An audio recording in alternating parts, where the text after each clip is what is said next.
Happy September. I see the flannels and brown knee-high boots are coming out in full force, so that can only mean one thing here in Oregon, and that is that it's fall. I do love driving by the pumpkin patches on days when it's still 75 degrees and sunny, and everyone's trying to get their photos in their fall gear while they sweat like crazy.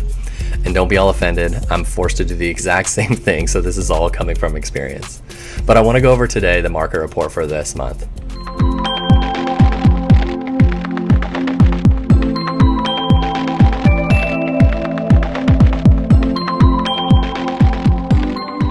For those of you that don't know, my name is Joe Skipper, and I'm the owner of Skipper Realty Group, brokered by eXp Realty out of Oregon. And today we're going to dive into the September housing market report and see what changes have been going on this month. Home prices decreased this month. The median sold price for Wilsonville in August was $691,500. This decreased by 10% since last month, and it was a small decrease by 3% from last August. So nationally, we're seeing prices start to drop relative to the market when rates were low. Month to month locally, they seem to be fluctuating slightly either way, but they are starting to stabilize for sure. Again, this stat is a local stat, and to really get an idea of what the housing market is like in your particular neighborhood, you really have to look specifically at your neighborhood. You can get a general idea by asking me what's going on in your city, but from what I've seen locally, we can see a home in one neighborhood in a city that flies off the shelf with a full price asking offer, and one in another neighborhood in that same city that had to price drop a few times to get it sold.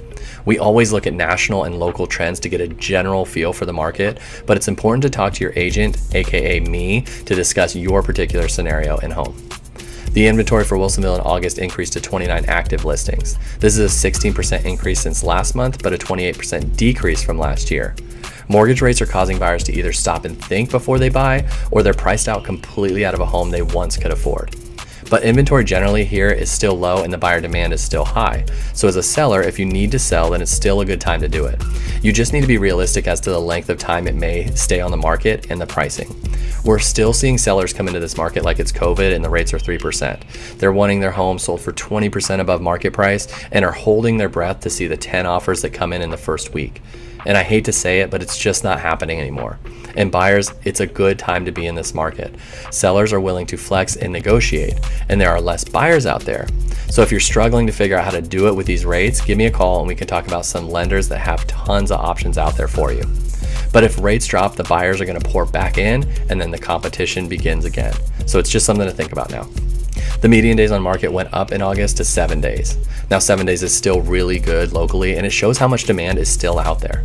So as a seller, if you need to get in the market and sell your home, the buyers are still there. You just need to get with someone that you trust and that can lead you through this process and help you to find the right buyers for you and your home. Now these days on market vary from city to city, so check with me if you want to know about your specific town. So those are the stats for this September. If you guys are looking to buy or sell in the next year, give me a call and let's talk about what it takes to get you the highest return on your investment when you decide to go that route.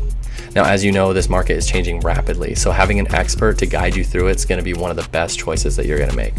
Also, don't forget to subscribe and like this page so that you can stay up to date on the latest in the Oregon housing market. Thanks, guys.